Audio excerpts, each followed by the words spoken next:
put an end to all of your current activities. You will either be eternally changed by what you are about to hear, or you will live your life wondering what might have been if you had actually listened.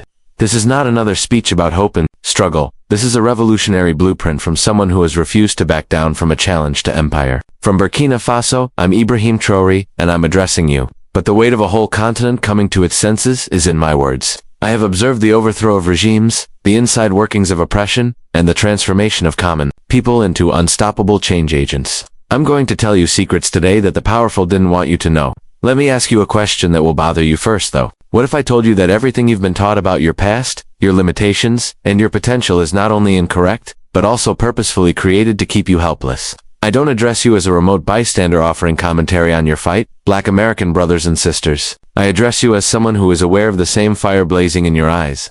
Every African who has made the decision that enough is enough has the same fire in their eyes. In my opinion, this fire is familiar to me because it also burns in my chest, ignited by the same injustices, inspired by the same dreams of ultimate freedom.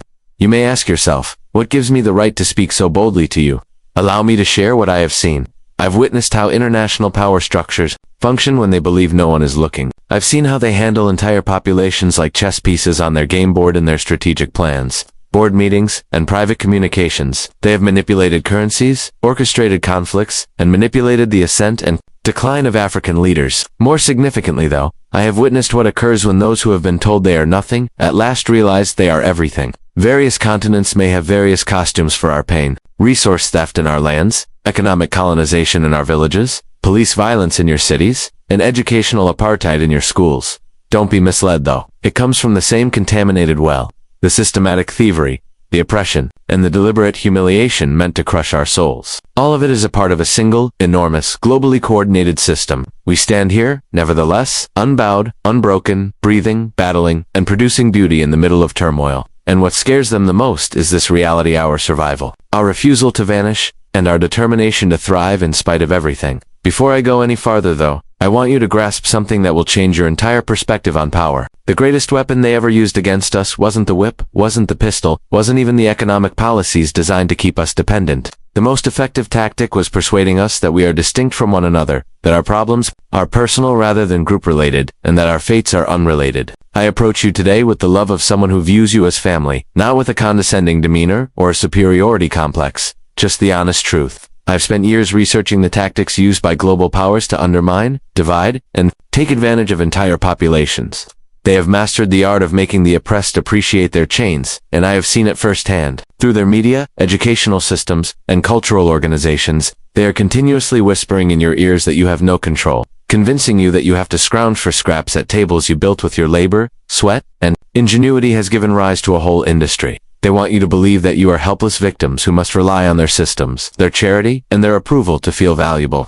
But I'm here to use the power of indisputable truth to destroy that delusion. You have never been and are not beggars. You are the creators of architectural wonders that contemporary engineers admire but are unable to duplicate. You are fighters whose military tactics are studied by armies all across the world due to their efficacy and genius. You are intellectuals whose philosophical systems influence the moral underpinnings of civilizations on several continents. For ages, they have methodically claimed as their own the scientific, mathematical, medical, and technological advancements that you are the creators of. When others were still discovering how to reliably manufacture fire, you are the ones who created human civilization itself. Not only does your history reverberate across continents, every significant development in human knowledge and culture is affected by it. We have seen you march through Birmingham's streets with such dignity that even the most ardent segregationists were ashamed. In Montgomery, we saw you organize, turning a straightforward bus boycott into a brilliant example of economic warfare that overthrew an entire system. From Watts to Baltimore, from Ferguson to Selma, we have witnessed you yelling down injustice. Every time, liberation, revolutions from Soweto to S were sparked by the ripple effects created. Palo Lagos to London. We saw you start businesses when they wouldn't let you attend theirs, build universities when they wouldn't let you, start churches when they wouldn't let you worship, and develop communities when they tried to disperse. You literally took scraps, built nations out of nothing, and established cultural empires that now have an impact on every continent. You took the agony they gave you and turned it into jazz that touches people of all races. You made music that speaks to the common human experience despite the limitations they placed on you. You created hip-hop, which turned out to be the most powerful cultural force of the modern era, despite being excluded by them. After they gave you broken communities, you started movements that altered laws, raised awareness, and motivated oppressed people all over the world to demand their rights. However, they fervently hope you never discover this. The battle is far from over. Actually, it has changed into something much more cunning and perilous than anything your forefathers had to deal with. The opposition has only created more advanced weaponry and learned new strategies. They now employ psychological conditioning instead of physical chains. They now use economic policies that produce the same outcomes as they did when they relied on legal segregation. They now develop algorithms to restrict your prospects and reinforce unfavorable preconceptions about your communities. Where they used to burn crosses to frighten you, through deceit so subtle that you fail to identify it as oppression, they have perfected the art of oppression. They are so interesting that they divert your attention from what you should be doing. They create misunderstandings so thorough that you start to doubt your own life experiences and acquired knowledge. And this is the secret to comprehending all that takes place in international politics, economics, and social policy. They fear unity among people who know their actual worth more than they fear any army, any nuclear weapon, any natural calamity. They have backup plans in case of pandemics, wars between countries, climate change, and economic collapse. However, they lack a strong defense against the solidarity of thoughtful individuals who recognize their combined strength and choose to deliberately employ it. In particular, they are afraid when black voices in America speak to their African relatives. When you link hands with your relatives in Brazil, Jamaica, London, or Paris, they become alarmed. Massive resources are used to keep you from seeing past the fictitious borders they drew on maps, and realizing that we are a single people, who have been dispersed by historical forces but have never really been lost to one another. We can be controlled, manipulated, and used against one another, but when we are divided, we are manageable and separate, genuinely unified in action and purpose. No force on earth can stop or reroute us as we turn into a storm. Now pay close attention, since what follows will drastically change your self-perception. You are more than just dark-skinned Americans. They benefit from that restricting identity as it keeps you apart, gives the impression that your battle is only home, convinces you that you are fighting against systems that are out to get you. Having bloodlines that link you to the most evolved civilizations in human history, you are the sons and daughters of a continent that was taken. The genetic memory of kingdoms that ruled throughout Europe's transition from what they rightly refer to as the Dark Ages is carried in the blood that is currently coursing through your veins. That spirit sitting in your chest is actually unbreakable since it has lived and thrived through situations that would have destroyed any other people in human history. Never. Furthermore, I can't stress this enough. Never let anyone minimize you to silence in their decision-making processes, to stereotypes in their media portrayals, or to statistics in their study reports. You weren't made just to get by in the systems they put in place to keep you in check. The ultimate objective was never survival. You were destined to spearhead change, create organizations that embody your principles, and recover not just what was taken from you, but also from your offspring and future generations. Not next year, not after the next election, not when circumstances improve. The time has come. Now is the moment to remember your true self, not simply the sterilized versions that you were permitted to study in schools that were built to generate obedient employees rather than critical thinkers. Not only the constrained accounts they allowed in history books authored by individuals who were not present in your world. When your ancestors believed no one could hear them, they murmured to one another in the shadows of slave ships. What your great-grandmothers taught you through sayings, stories, and songs that were straightforward but packed with deep meaning. Through centuries of psychological warfare, your minds have been methodically brainwashed to disbelieve what your hearts have always known. Yes, I said you're Africa because that's precisely what it is. We in Africa are not just sitting here quietly waiting for someone to save us. One of the most effective lies ever told is the one about the defenseless continent's reliance on foreign aid, which was created especially to excuse its exploitation and give the robbers a sense of moral superiority. However, we are no longer satisfied with pursuing emancipation on our own. We are aware that your struggle and ours are not two separate battles taking on in different places. The fight against the same global system is the same, and only by coordinating efforts across all operational areas will that battle be won. Economically, technologically, politically, and culturally, we are advancing and making an unprecedented invitation in human history, not out of altruism, sympathy, or the sort of foreign help that has conditions and conflicts with our own interests. We are advocating for unification on the basis of our ancestry, history, passions, and fate. We are advocating for the kind of strength that arises when forcibly separated family members eventually get back together, while fully understanding their bond and their combined strength. We refer to you as family coming to claim your inheritance, not as allies in some nebulous political organization, Millions of acres of the planet's most rich soil are found here. Land that, with the right development, could feed continents. Here, there is important work that builds instead than destroys, that generates wealth for our communities instead of stealing it for stockholders far away. This is a place with a future where your children won't have to traverse hostile educational institutions trying to convince them they are intellectually inferior, where employers that focus their decisions on cultural origin and pronunciation won't instantly reject their names, where it won't be seen unprofessional for them to have natural hair.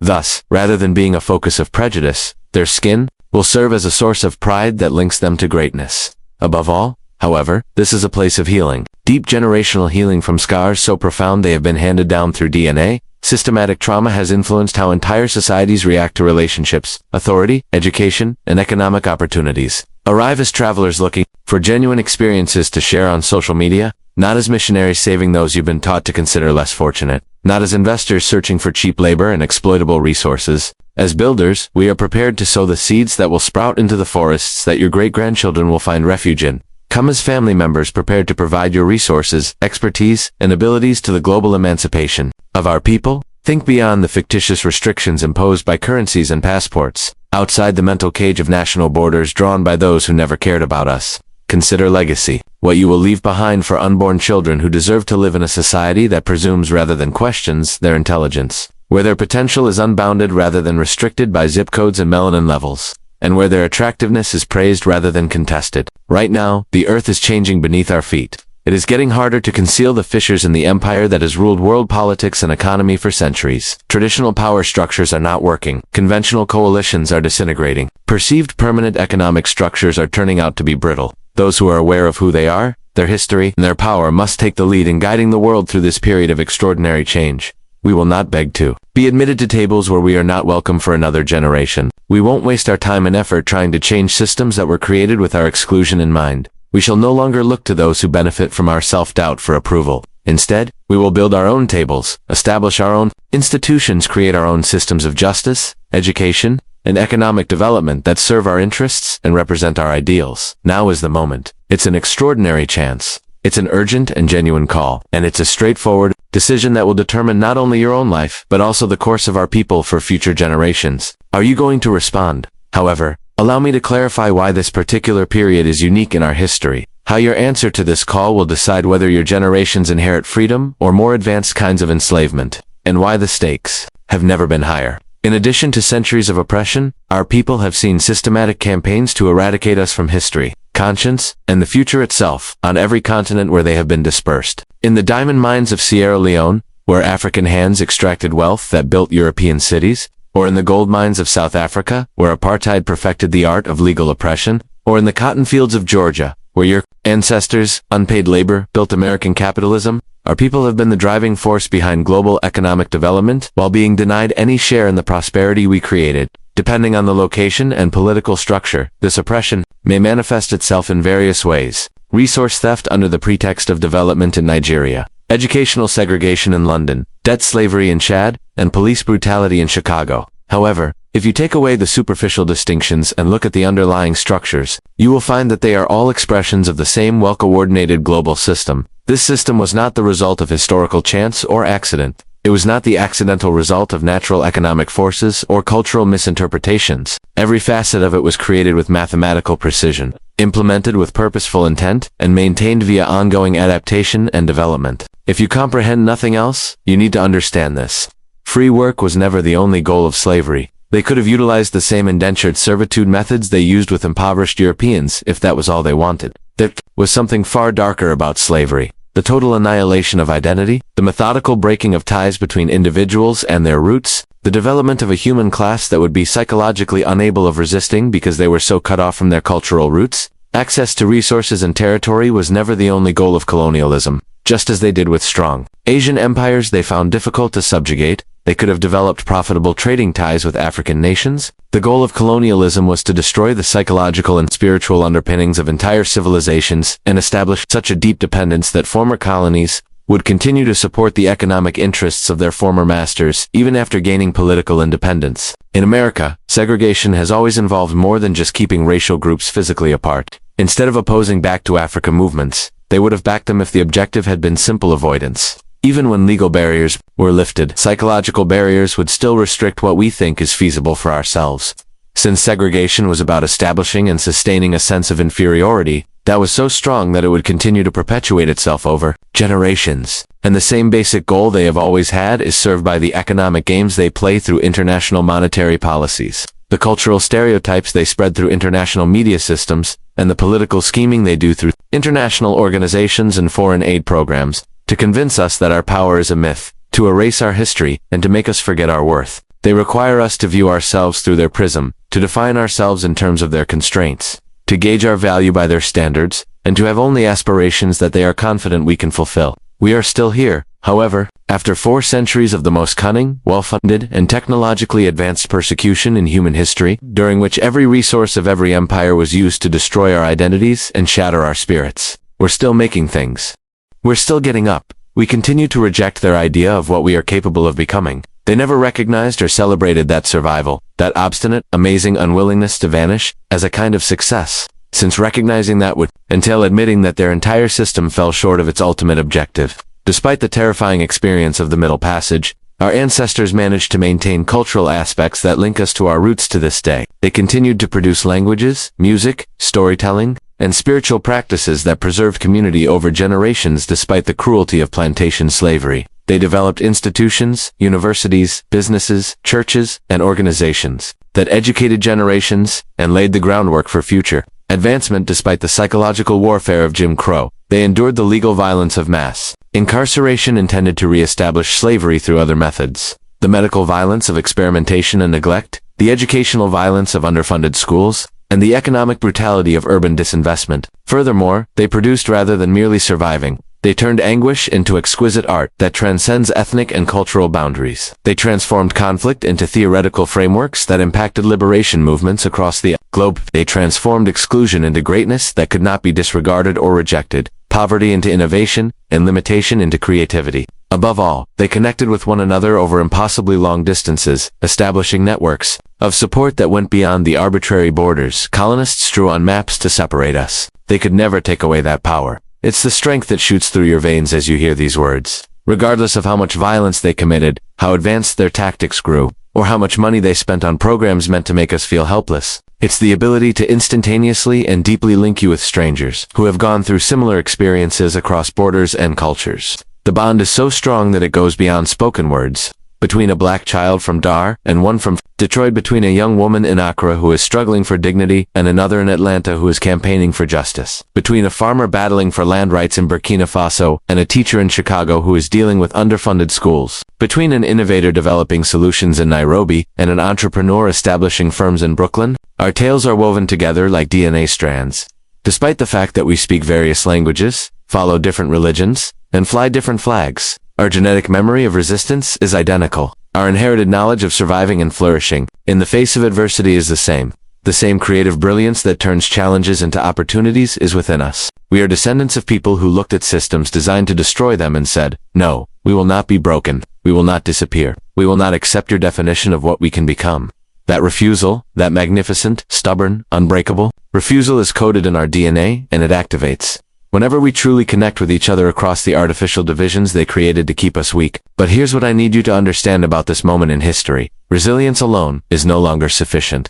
Survival, while necessary, cannot be our ultimate goal. We cannot spend another generation simply enduring systems designed to limit us, hoping that if we work hard enough and prove ourselves worthy enough, they will eventually accept us as fully human. We must create new systems that serve our interests rather than exploit them.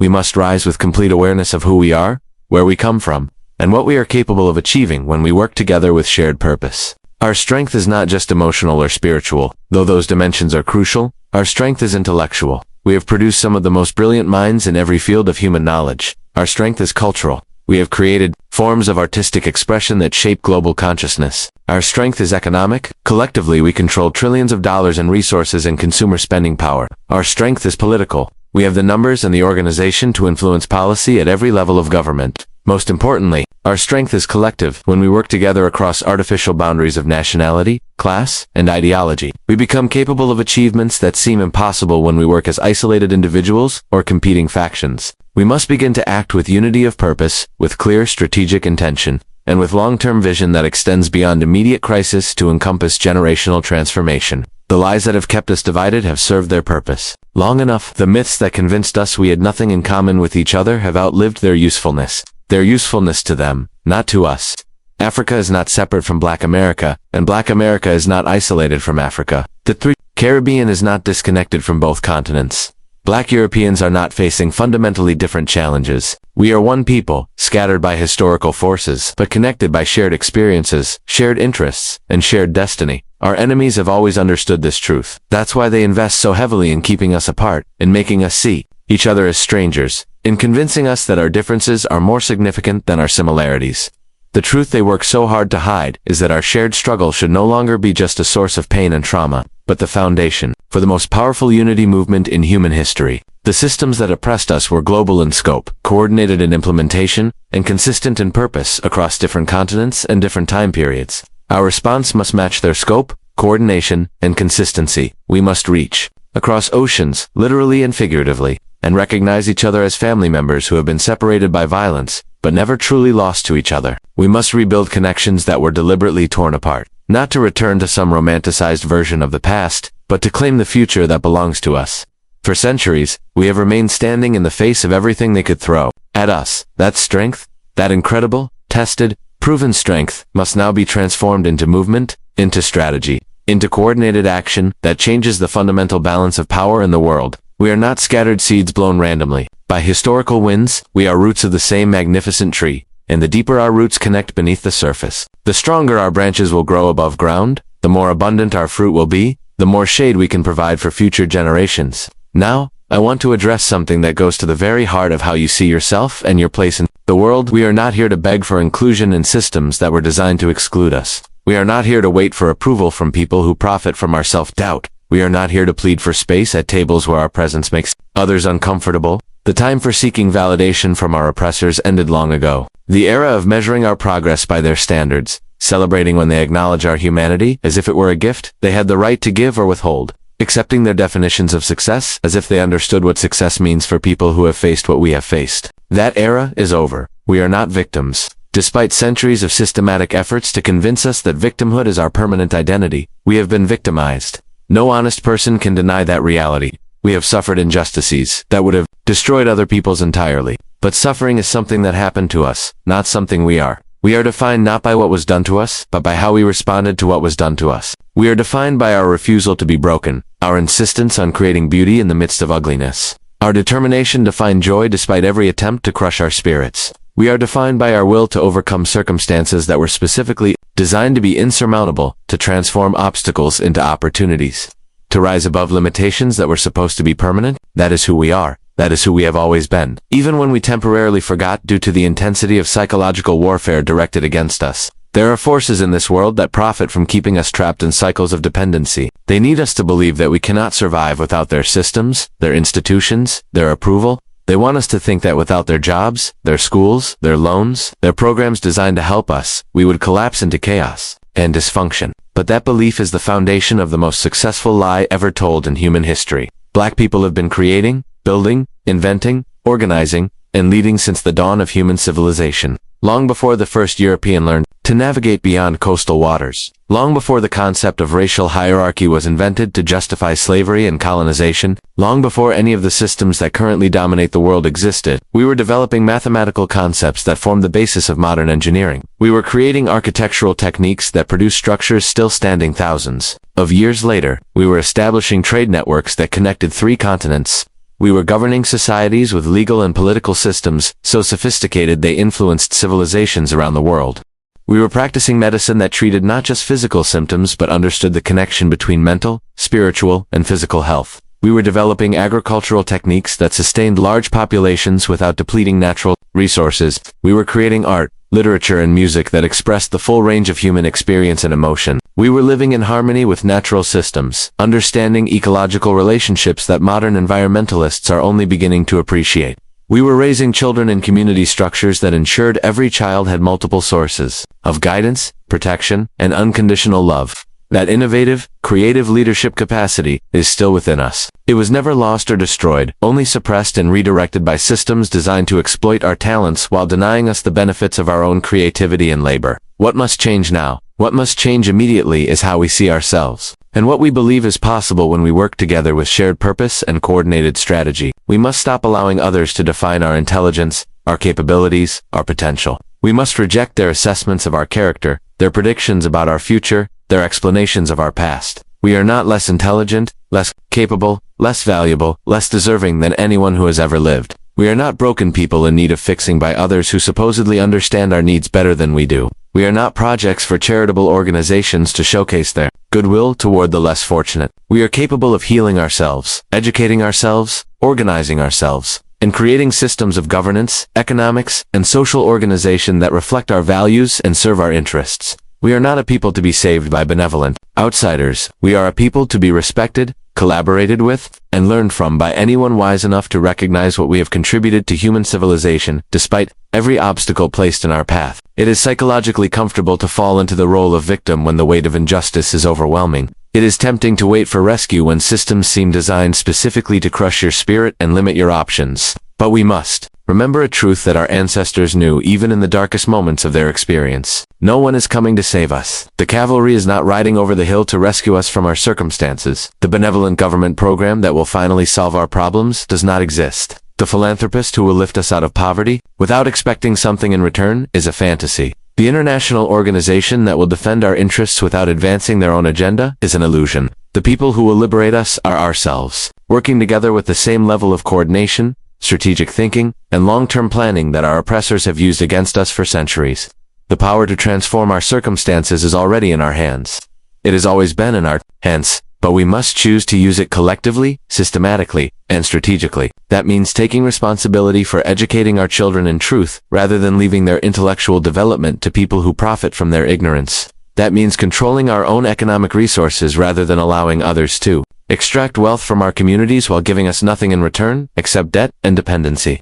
That means telling our own stories through our own media rather than accepting narratives created by people who have never experienced our reality and have no investment in our success. That means building our own systems of justice that actually provide justice rather than begging for reform of systems designed to criminalize our existence. That means creating our own institutions of higher learning that prepare our young people for leadership rather than employment in systems that will never fully value their contributions. That means developing our own healthcare systems that address not just physical symptoms but the psychological and spiritual damage caused by living under oppression. Most importantly, it means refusing to be satisfied with symbolic victories and surface-level changes while fundamental power structures remain unchanged and hostile to our interests. Don't be deceived by performances of progress designed to make you think significant change is happening when the essential relationships of power remain exactly the same. The world often celebrates our struggles while ignoring our solutions, honors our pain while dismissing our analysis, acknowledges our suffering while rejecting our demands for structural change. They love the image of black resilience when it comes with tears, trauma, and ultimate acceptance of subordinate status. They are comfortable with our anger as long as it doesn't translate into independent action.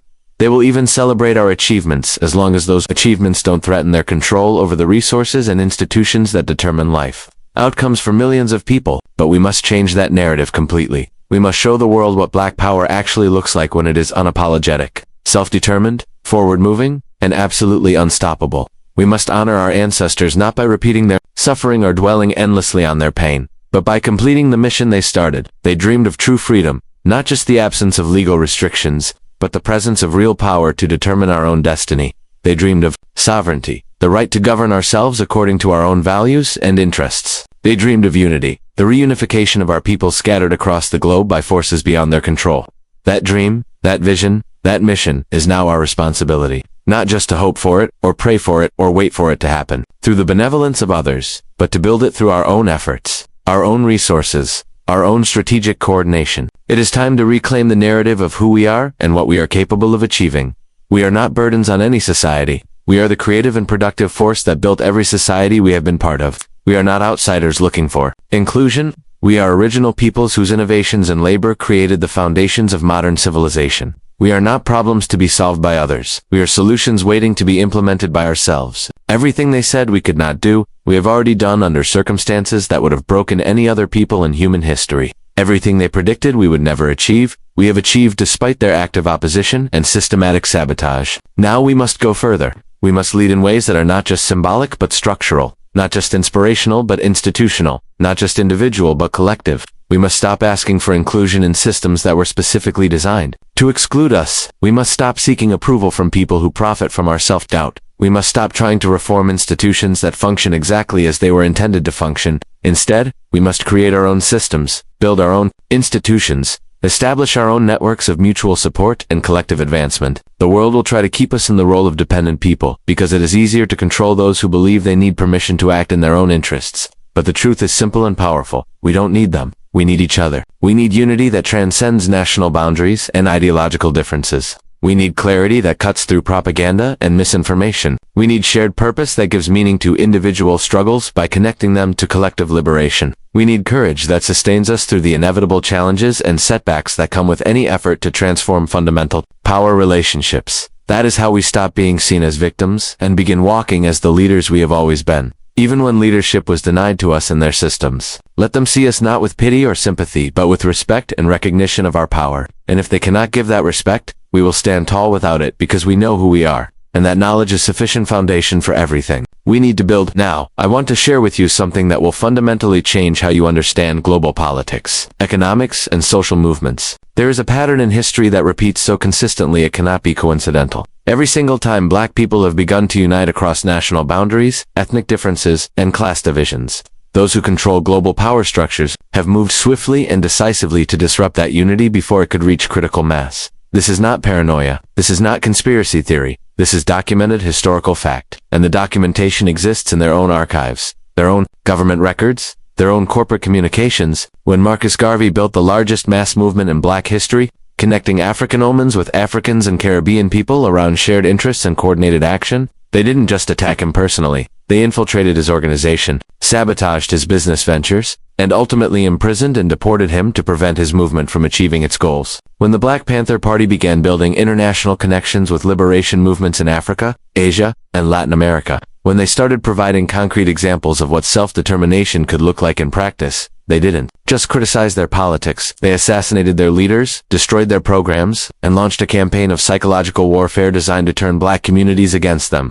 When African independence movements began coordinating with each other and with civil rights organizations in America, when leaders like Wamar, Patrice Lumumba, and Malcolm X started building bridges between African and African American struggles, they didn't juxtapose their policies. They orchestrated coups, assassinations, and destabilization campaigns that are still affecting African politics today. The pattern is clear to anyone willing to examine the evidence objectively.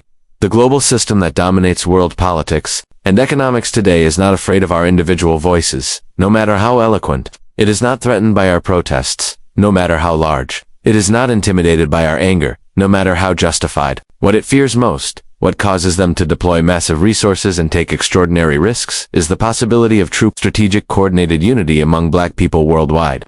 When the children of Africa, whether born in Lagos or Chicago, in Kingston or London, in Sao Paulo or Paris, begin to recognize each other as one people with shared interests and collective power, the entire balance of global power begins to shift in ways that threaten the foundations of the current world order. For centuries, we have been kept apart not just by physical distance, but by carefully constructed lies designed to make us see each other as strangers, competitors, or even enemies. They tell African Americans that Africa is a continent of poverty, disease, and backwardness, with nothing to offer except a reminder of primitiveness they should be grateful to have escaped. They tell Africans that African men are spoiled, disconnected from their roots, and more interested in material success than authentic culture. They convince Caribbean people that their experience is unique and unconnected to struggles on either side of the Atlantic. They persuade black Europeans that their challenges are fundamentally different from those faced by black people in other parts of the world. These lies have been repeated so often through so many different channels, reinforced by so many different institutions, that many of our own people have internalized them as truth, rather than recognizing them as strategic propaganda designed to keep us weak and divided. But anyone willing to look beyond surface differences can see the fundamental truth. We are exponentially stronger together than we could ever be apart, and our oppressors have always understood this better than we have. When Black America rises, the entire world pays attention.